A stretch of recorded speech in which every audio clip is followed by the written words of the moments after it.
PO. Good morning. I'm Ann Schindler, and this is First Coast Connect. Today, the safety of inmates and guards is on the line daily in the state's outdated and understaffed prisons. We talked to a former warden about how the underfunded system breeds violence and burnout. Later in the program, a historic choir performs, a brand new magazine launches, and an agro-tourism adventure opens up local farms. But first, Florida Department of Corrections Secretary Ricky Dixon told state lawmakers last week he was coming to them with a, quote, staggering budget request. Here to help us understand why is retired warden and former retired senior investigator with the Florida Department of Corrections, Aubrey Land. Aubrey, thank you so much for being here. Yes, ma'am. And I was not a former warden, only a senior law enforcement inspector. That was the rank that I retired at. Gotcha. Okay. So you retired in 2016. You had about 30 plus years in 3. law enforcement. Um, and you worked at a number of facilities. Throughout the state, I was in and out of most every facility in the state. I think you ran me through Mayo, Columbia, Hamilton, Cross City, Jefferson, Taylor, Wakulla. So a bunch. A lot. Yeah. And you're still active. You testify sometimes as an expert in civil cases. So you are still kind of connected to the system. As I mentioned, Ricky Dixon told the meeting last week of the Senate Appropriations Committee on Criminal and Civil Justice that this funding request, staggering is what he called it, but he said this is not a want or a need like some other requests. This is a must to keep the prison system operating safely. It is staggering. I can understand the need for it. We have multiple facilities throughout the state of Florida that has been damaged in recent storms. Mayo Correctional Institution, Taylor Correctional, and many others along the Gulf Coast have fallen into disrepair. There's significant damage. Those were great investments that we made in our system. We have had a reduction of inmates in the last 10, 15 years. We went from a high of about 101,000 down to 83,000, and now that's climbing back up. Some of the projections are that there'll be 10,000 additional in the next 12 to 18 months. With that said, we have to make the repairs on the facilities that are damaged. I would have to believe that's a very accurate amount, somewhere in the $500 million range. This is a issue of facilities, and in part repairs, but it is very much an issue of safety. One of the things that Ricky Dixon told lawmakers was that assaults on staff in the last few years are up 49%, and that assaults on inmates on inmates is up 50%, just a really alarming increase. Um, he said that the agency is managing about 100,000 more inmates than it did a decade ago with the same staff, and that leading to just an insufficient patrol on duty when people are overseeing inmates. Well, the number of correctional staff in our prisons have dropped drastically. Um, Retention of staff is probably one of the biggest problems facing the department today. Mhm. There's many factors that goes into that. A lot of it is the criminal element that you talked about a moment ago. Not only the assault on staff and the inmate on inmate violence, but we also have criminal gangs who operate within every facility across the state. The introductions of contraband is staggering. It is a multi-million dollar industry. Unfortunately, many of our young staff members who have been hired recently get involved in relationships with inmates. A pack of cigarettes selling anywhere from $200 to $300 a pack inside of a facility entices correctional staff to bring the cigarettes in, sell them to the inmates. Once that happens, then they have to continue that enterprise with the inmate, fearing that they're going to get caught, and eventually they will. That is part of our turnover, and that is a lot of the reason that we're seeing the amount of violence inside of our prisons, whether it's against inmate on inmate staff or whether it's Because people who are working there are compromised by these gangs. absolutely. Yeah, and that is an unbelievable amount of money. I mean, one of the things to think about there, and I'm sure is part of the equation, is when someone is being offered $300 to bring in a pack of cigarettes, that's a day's wages for these fellows. That's not, or and women. I mean, Yeah. it's not a little bit of money, and they are not paid an enormous salary. It has not been necessarily a wage that's kept up with adjacent states like Alabama. No, we had a lot of problems with administrations leading up to this point. Under Charlie Crist, he basically gutted the department. He was not giving any type of raises. Rick Scott follows, and he wanted to privatize the entire Department of Corrections, and he gutted us further. Um, Recently, Governor DeSantis has invested a lot of money back into the Department of Corrections. His first secretary was Mr. Inch, um, and Mr. Inch left because he couldn't get the funding to run the facilities that he needed to run them satisfactory. Mr. Dixon has come along and has done a great job. Um, some of the things that I'm really impressed with the last two secretaries about is investing in preparing inmates for release. We have some really good programs that are taking place there, and I believe that will be a cost savings for the state in the coming years. One of the things that Ricky Dixon told lawmakers was, we have a staffing problem because we have a staffing problem. And it was sort of this idea that, when people are working in a place where they're being forced to work in unsafe environment, they're being forced to work mandatory overtime in a lot of situations, that they're getting burned out. But he also talked about just the, staff to inmate ratio, um, particularly having very young people. He was describing teenagers supervising as many as 150 inmates by themselves. Let's just watch and listen to a little of what he had to say. No one, regardless of the experience, should be by themselves with 150 inmates. We've normalized this as if it's just okay.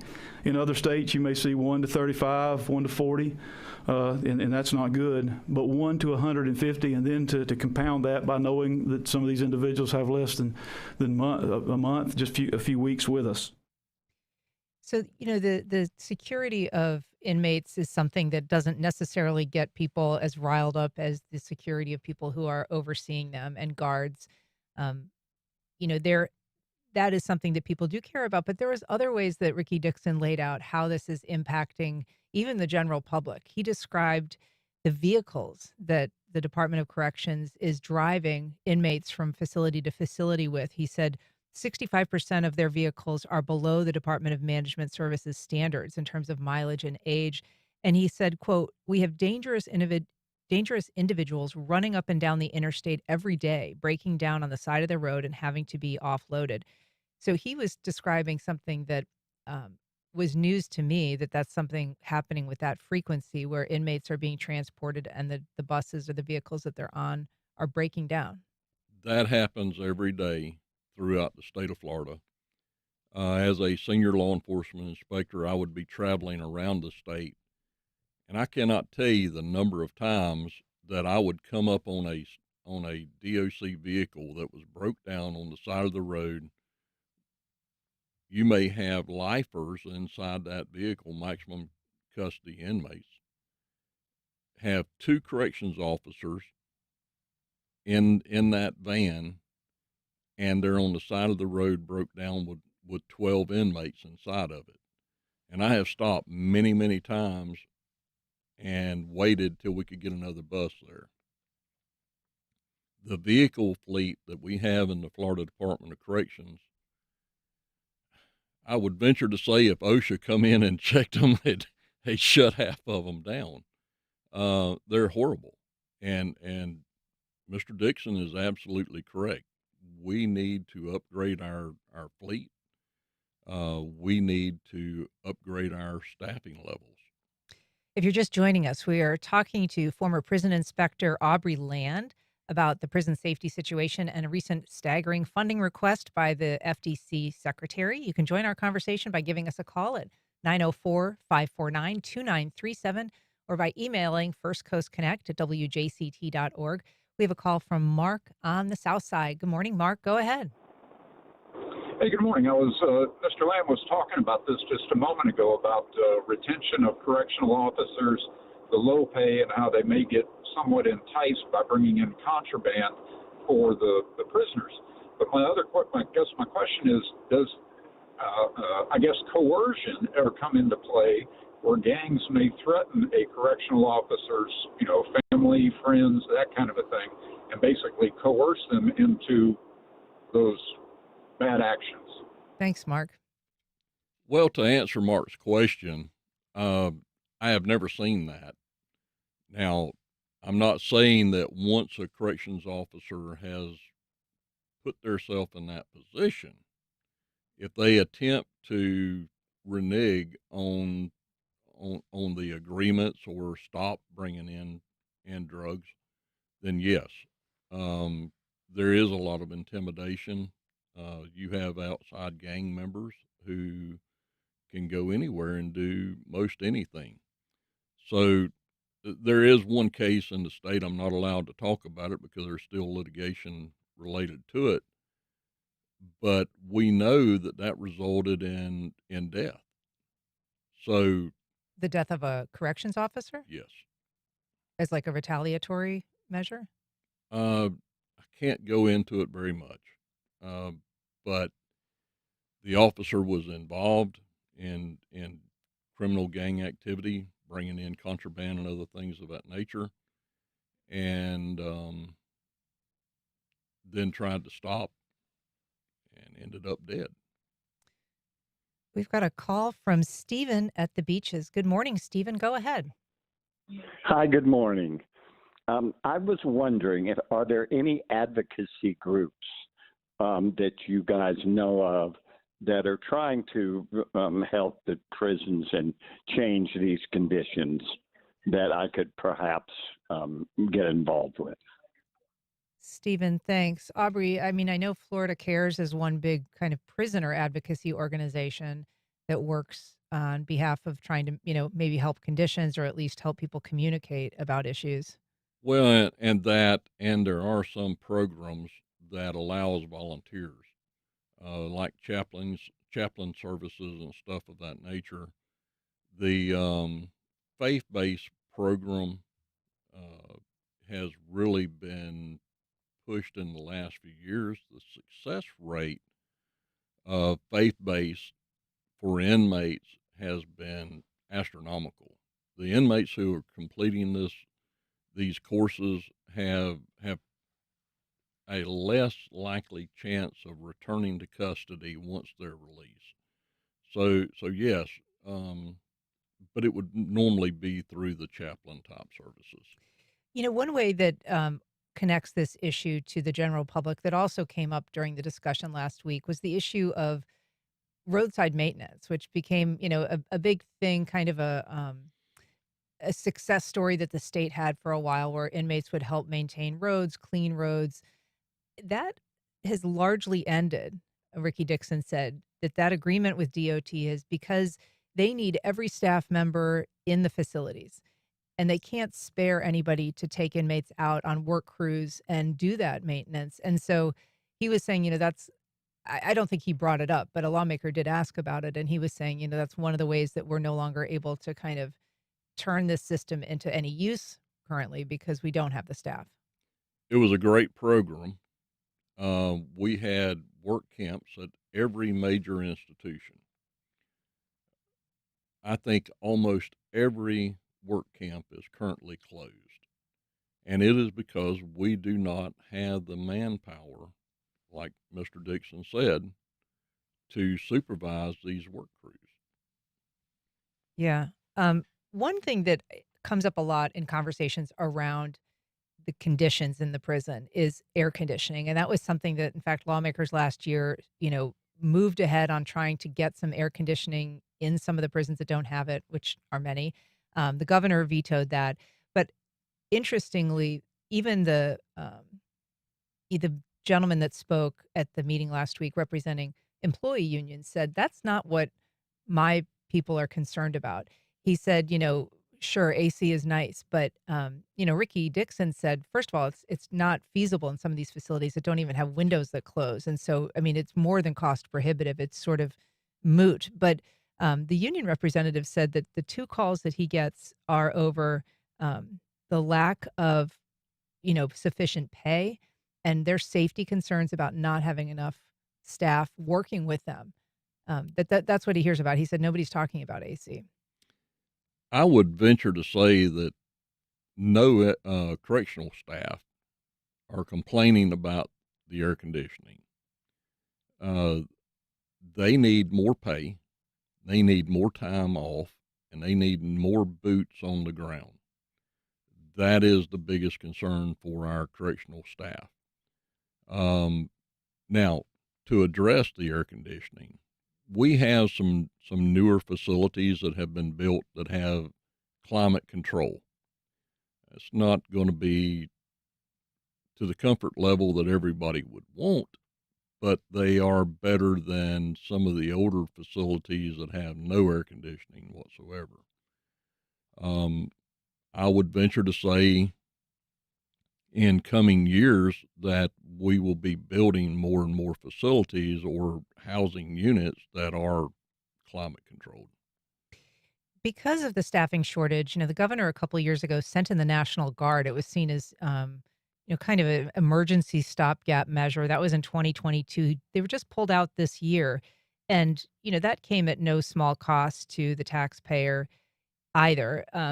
But there's a sense that the staffing situation is at least stable now. What do you think it needs to happen next in order to, I mean, do you think a lot of hiring is still needed given the amount of overtime that's being used? We're going to have to see more hiring of correctional staff. I do want to address what the governor did with the National Guard. That was the bravest move that he could have made. We had correctional staff that were in some need of relief, and he activated the National Guard. He put them in positions that we could actually reduce the amount of overtime our officers were working. But also in that, just like on death row, you know how many National Guardsmen we had assigned to death row during that point in time? 26 National Guardsmen on duty 7 days a week inside of death row. And that was just to operate the row itself. And what does that indicate to you? One, death row is way too expensive. Two, our staffing levels at that point in time, I had spoke to a warden, and we were over 160 staff members short at that facility. I think that has been increased or decreased in recent months, but it doesn't matter what it costs to put the National Guardsmen at our correctional facilities. It was well worth the investment. It seemed to me watching that committee meeting that a lot of Republicans were surprisingly open to the idea, or perhaps not surprisingly, but generally are a little bit more resistant to the idea of large outlays. They seemed to accept the idea that a lot of money was going to be needed. One thing that hasn't really happened is serious conversations about, decarceration, reducing the number of people either in prison by releasing them, whether it's geriatric release for older people, parole, which is sort of a fiction in Florida, or putting fewer people in prison in the first place. Well, I don't know that I would necessarily agree on not putting people in prison according to the crime that they've committed. Releasing geriatric inmates, that is something that we can do. We have, and I'll say this. If the legislature is serious about trying to do something positive for the Florida Department of Corrections, bring back the parole. And what we call parole today is basically non-existent. It is a joke. And we have somewhere in the neighborhood of 3,000 to 4,000 inmates who are currently eligible for parole. Um, some of these guys have not had a disciplinary report in 40 years. We should clarify. I mean, Florida got rid of parole in 1983. And so the people that are eligible for parole are these very old cases. Yes, they are old cases, and some of them are more recent, but it was juvenile offenders who were sentenced to life. Now they're being resentenced, and they're eligible for parole. But to give you an example, I reviewed a parole um, report. Inmate had not had a disciplinary report in 40 years. 40 years. This guy had helped all kind of other inmates in adult education programs. He has done exceptionally well. They deny him parole because of his institutional conduct. That's a joke.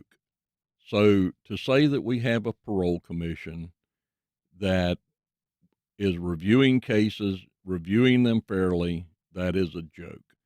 If the legislatures want to do their job, make the parole commission do their job. There's many inmates that can be released successfully back as law-abiding citizens. So that would alleviate a lot of our staffing issues. It would also reduce the cost to the taxpayer. And we should say that this request that came, this $512 million request that came last week, doesn't include salary increases. Ricky Dixon said he's going to be back to talk about that in November before the same committee. So this is very much an ongoing discussion. But Aubrey Land, it's great to talk to you. Thank you for coming in today and helping us understand some of these issues. You're more than welcome. It was a pleasure to be here. All right. Up next, the woman behind both a planned museum of Black history and a new Black art, culture, and heritage magazine.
Welcome back. A new regional magazine highlighting Black art, culture, and heritage focuses on stories overlooked and sometimes forgotten. The publication also comes ahead of the construction of the Florida Black History Museum in St. Johns County. Here to talk about both is Alicia Wilbekin, editor of Estebanna and executive director of the Foundation for the Museum of Black History. Alicia, thanks for being here. Thank you so much, Anne, for having me today. So it is a tough time for print media, let's be honest. What made you want to launch a magazine now? Yeah, so the reason for Estebanna, and I just want to take a step back because some folks may not even understand or may not know about the Foundation for the Museum of Black History or for the Black History Museum that's slated to be built in St. John, St. Augustine.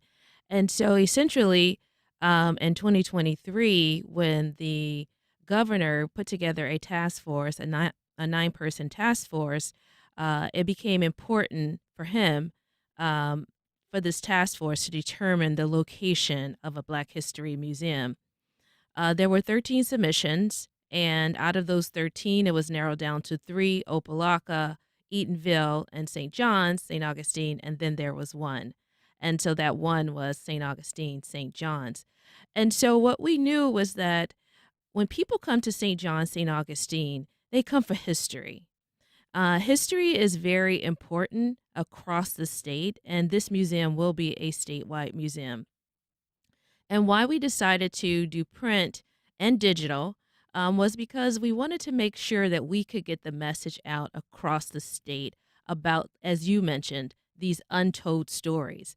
Because there are so many stories throughout the history of Black history, our history, American history, that have not been told. And we want to be able to share those. And also, not only share those, but as we go down this journey to erect a museum, a campus, we want to make sure that everyone understands that we are creating history as we are on this journey. And so, folks who are watching our live stream, they're able to see some images from the magazine's first issue of Estebana. Tell us a little bit about the history of the name. Sure. Estebana was the first recorded Black child in 1595. And so, what's really important about that is that it just shows that Blacks were here in America from the very beginning. But what it also entails is that we wanted to be able to have a name of a magazine that would actually link it to something, because it does, to your point, why Estebana, right? Well, one, the first recorded Black child, but number two, it also shows us that that too was an untold story. So as you open the pages of Estebana, then you realize that we are trying to capture those stories, starting with the title of the magazine. And one of the features is also on Fort Mose, which recently celebrated the replica fort reopening, which was Yep, a long Reconstruction. road. And that for a long time was an untold story. Absolutely. And we focused on Fort Mose in our first edition of Estebana because of that. Because there's so many people, even locally. I can't tell you, I've only been in the area for about 2 years, and I've met so many people that call it Fort Mose. Fort Mose? They don't know, and they definitely don't know the history. And when they go out to the site, then it all starts to click in terms of that Black history within St. Augustine. It is a real, renaissance of a lot of elements of Black history in St. Augustine currently. And, it's a place where that was often suppressed actively or overlooked.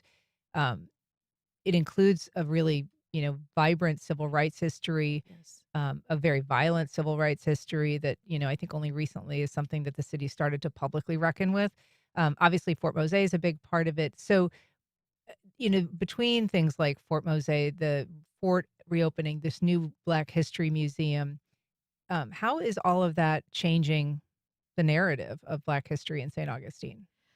What I believe, and this is my own personal opinion, what I believe is that it's heightening the awareness as well as preserving the stories that have never been told. So we'll have that opportunity to preserve those stories and create pride amongst our community of all the things, whether they were good or bad during their times. It's our history, so we have to take accountability for that. And so I think that it's important for us to share that information, and that's what Estebana will do.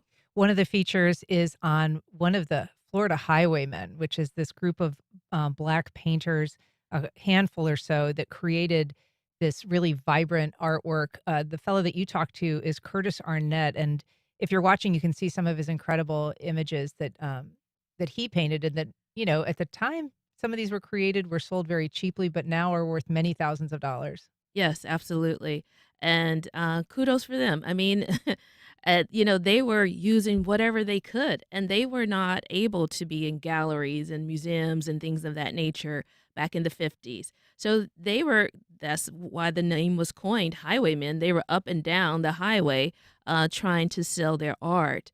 Curtis is one of the, I think it's 3 that are left that are alive. Remaining, yeah. Yeah, yeah. And I mean, I just can't tell you like the goosebumps that I got talking to him because once again, collectively we've heard of the highwaymen, right? But never, the told story of Curtis Arnett, Mhm. right? And once again, Esteban is able to capture that and to share that with our viewership, whether it's online or whether it's print. And I mean, just amazing guy. I mean, he grew up, he was painting from a very young age, but he never considered himself an artist, Mhm. right? It was his aunt that then determined, say, hey, what are you going to be when you grow up?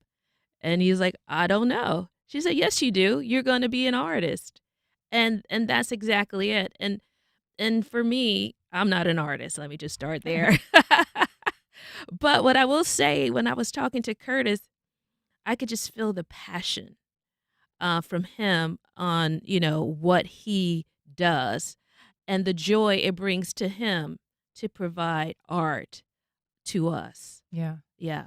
And so, you're working on telling these stories. The museum is set up to help convey some of those stories, but it's also a tough time in Florida when it comes particularly to things like Black history, where you have, a state that's limiting discussions that related to diversity, equity, inclusion. You're having a state that's limiting access to books. You're having a state that's changing how we're teaching history. How do you see that, those forces working uh, alongside the work that you're doing? Yeah, I think we just got to keep going. I think that, I understand that, in everything in life, there's going to be challenges, there are going to be complexities.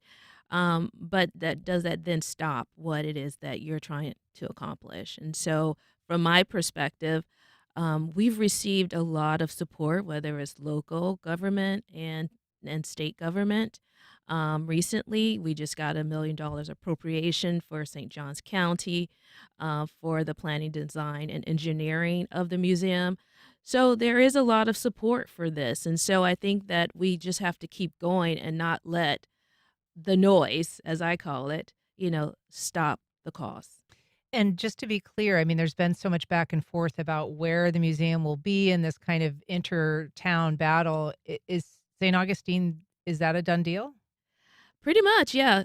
We got the $1 million appropriation. So when the governor signed the bill, and not the bill, when the governor signed into, uh, oh my goodness, I'm forgetting the word, but the governor signed in July of 2025 the budget. Thank you. Oh, yeah. Thank you, Alicia. The budget. But when he signed the budget, there were 2 line items. One was $1 million for the museum in St. John, St. Augustine, and then there was $750,000 for a museum in Opelika.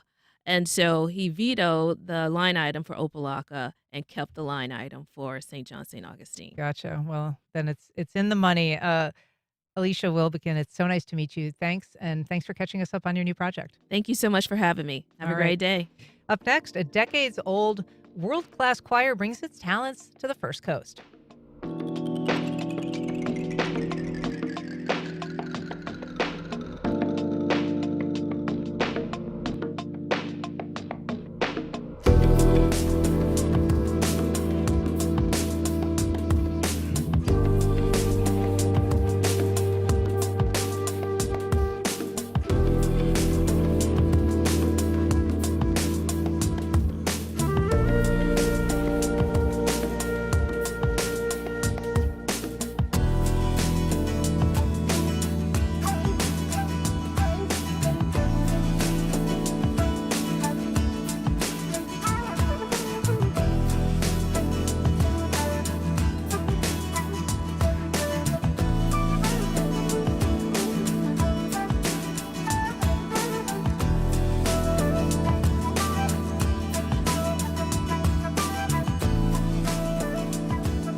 Welcome back. An 80-year-old choir brings its inspirational sound to the First Coast for a performance at Palms Presbyterian Church at the Beaches. Here to talk about the upcoming performance is the church's Director of Music and Fine Arts, Dr. Ron Cummings. Good morning. Good morning. Also joining us by video is Jeremy Savoy Jordan. He's the conductor of the Alabama-based Aeolians of Oakwood University. Good morning, Jeremy. Good morning.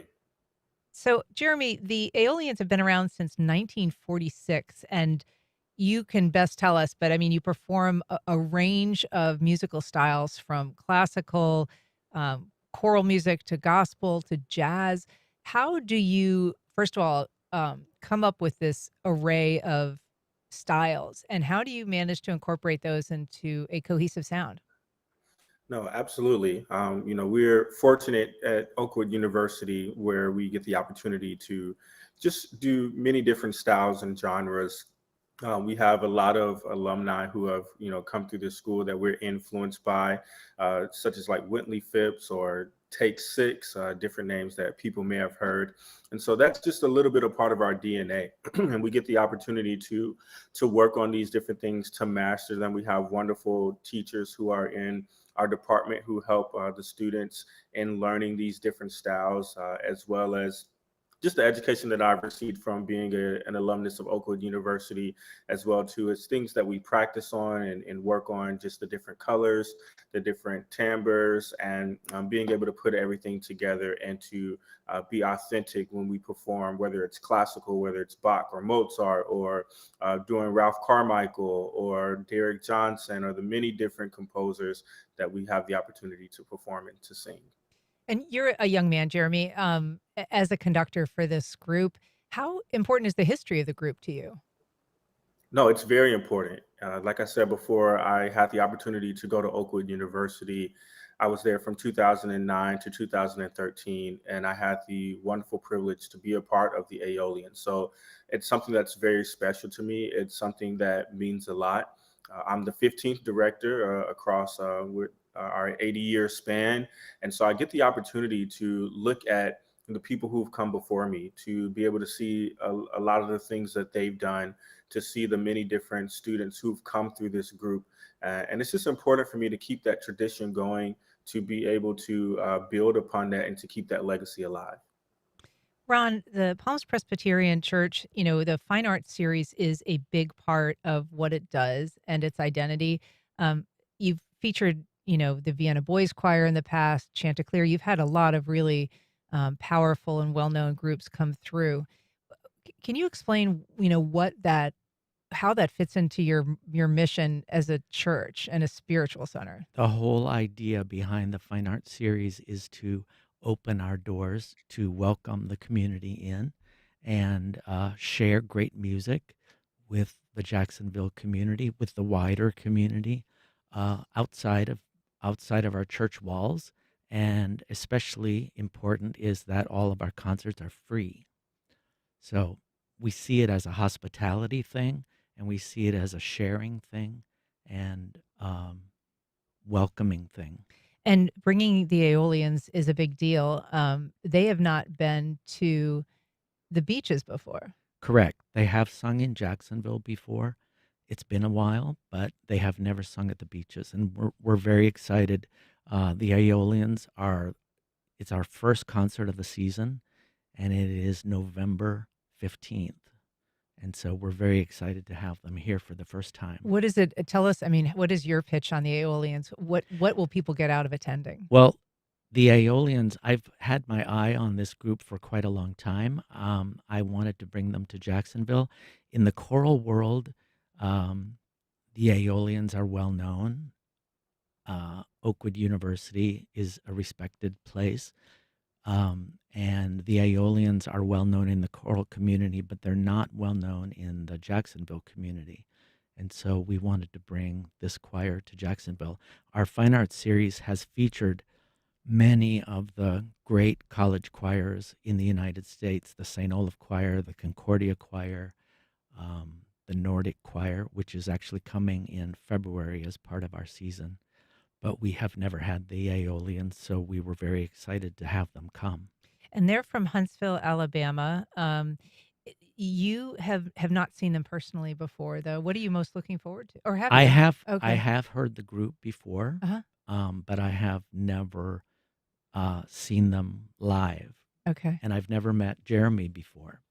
So we've been communicating for quite a while to try to make this concert happen, but I've never actually met him in person. Yeah, Jeremy, you've also done work with the Miami Union Academy Choral Department, and that is an organization that does this annual social justice concert. Can you talk about how or whether that focus plays into your musical choices with the Aeolians? No, absolutely. I had the wonderful opportunity to work at Miami Union Academy, which is a historic institution in itself, being created in 1917. And so we're, over 100 years for a predominantly Black academy, and just being able to service people in the area of North Miami right now, where it is, and opening up its doors and becoming even more diverse. But one of the things that just was important to me was to, or is to provide representation, to do music by composers that look like my students, to talk about things that maybe our students might see in their communities, or things that I've seen in my community as well. So it was important to not only highlight those things, but also to talk about what's going on globally in the world, what's going on in our communities, what's going on in the country, and what's going on globally. And to be able to talk about those things, to highlight things, to see how we can play a role and how we can play a part as individuals in making somebody's life just a little bit better. Jeremy, we're going to play just a little bit of a performance by the Aeolians, and then we'll just ask you briefly to talk about it. Absolutely. Asking God to justify the pain, never knowing He would feel the same. The power for the oppressed, the prophecy. But shepherds pressing through have found the King.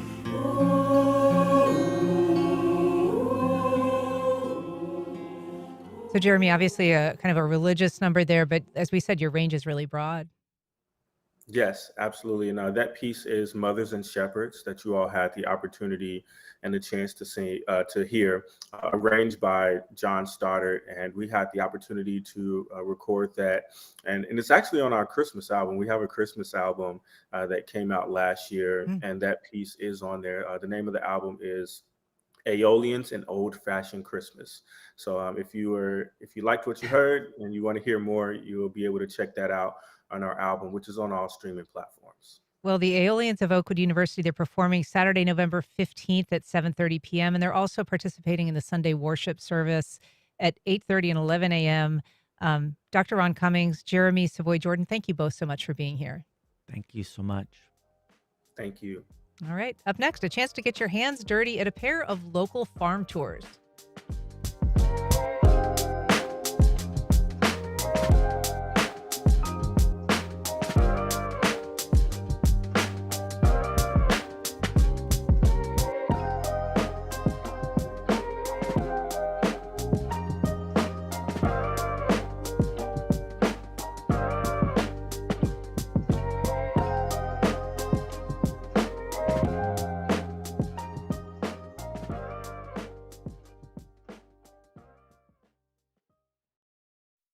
Folio Weekly magazine proudly supports WJCT, serving Northeast Florida since 1987.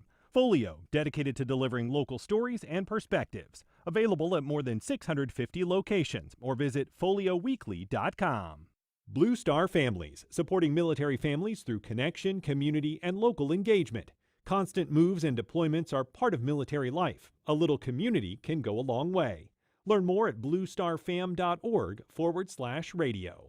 Vivi Warren is a woman ahead of her time. Her mother, however, is a product of the old order.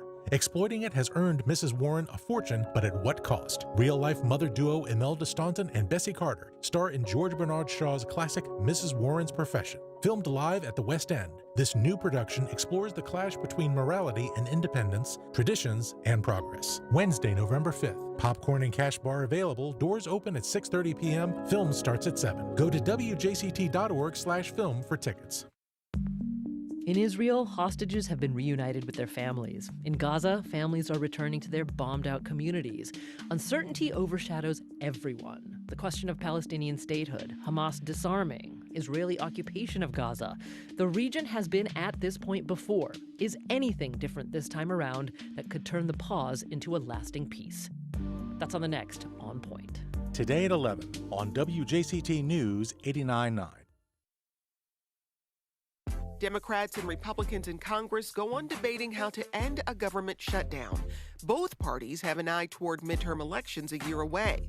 But multiple states go to the polls in 2 weeks. They're some of the first regular elections since the Trump administration came to power this year. We check in on what's driving key races in Virginia, New Jersey, and California. That's next time on 1A. Today, starting at 10 on WJCT News 89.9. Welcome back. Well, a chance to explore the farm before the table is in full swing in St. Johns County, where a pair of fall farm tours include pumpkin patches, sunflower farms, and crop mazes. Here to tell us about it is Jenna Dennis, chair of the Hastings Main Street Board. Welcome back, Jenna. Hi, it's great to be here. Thanks so much. We're also joined by Andrea Parker, a farmer with Parker Flower Farms and one of the people overseeing the Farm Passport Tours. Welcome, Andrea. Thank you for having me. Thanks for being here. So tell us, first of all, this harvest trail, this tour was kind of in part your idea to get people out to the farms of southwestern, southern St. Johns County. What's the goal there?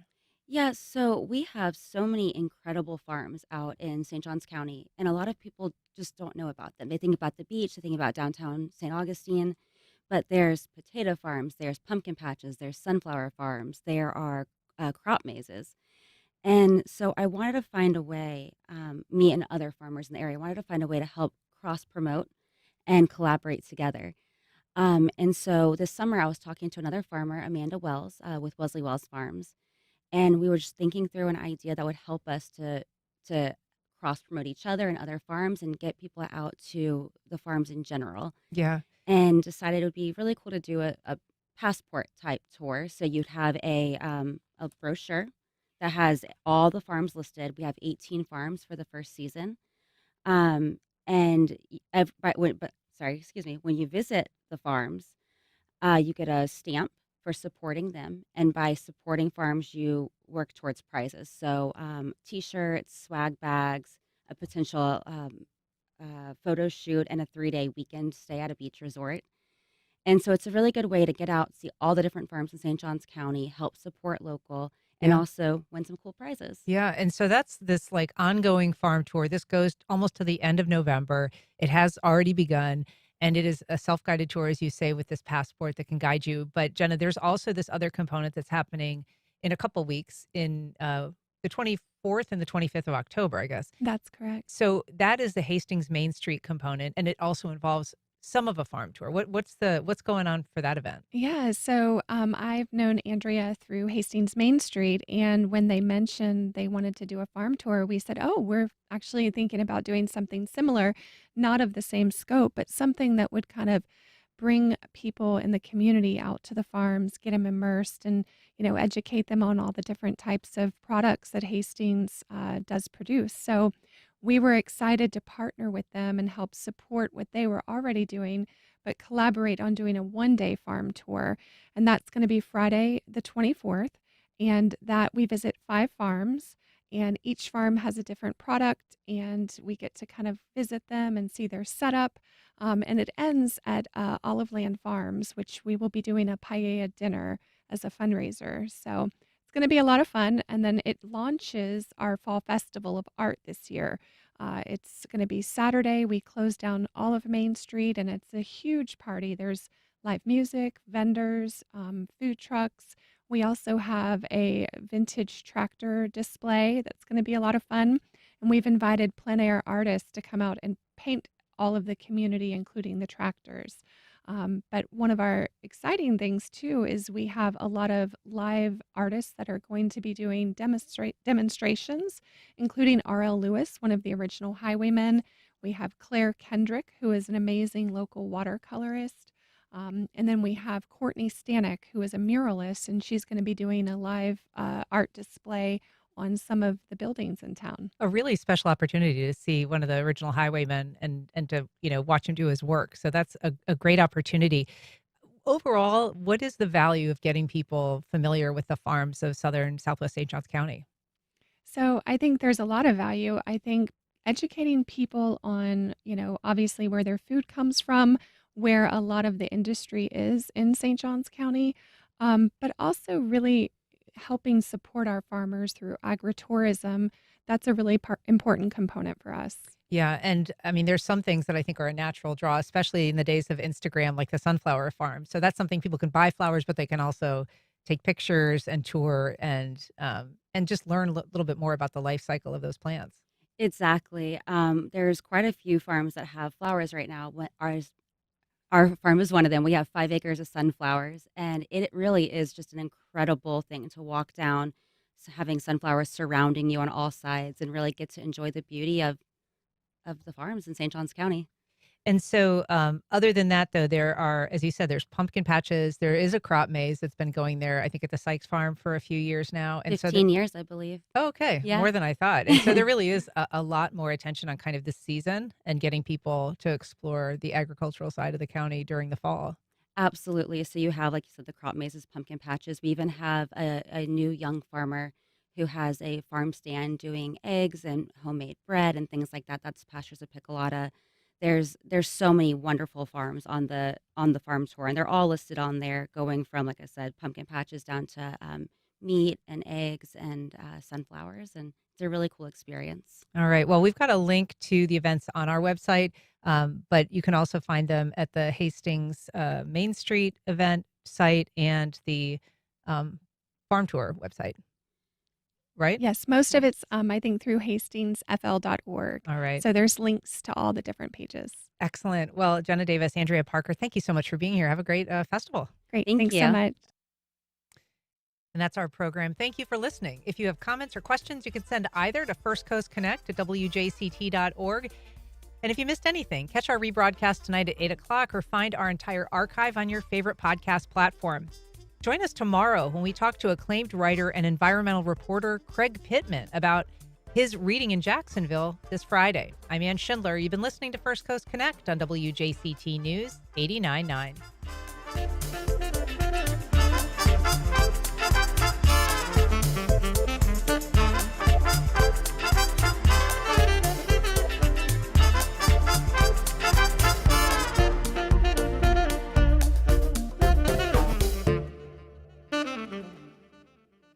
Support for First Coast Connect is provided by Baptist Health and the North Florida TPO.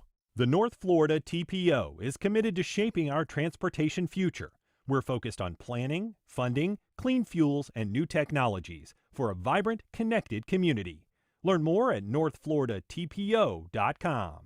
Baptist Health is a proud supporter of First Coast Connect. Baptist Health, committed to building a healthier community for all of us. More info at 202-4YOU or baptistjacks.com.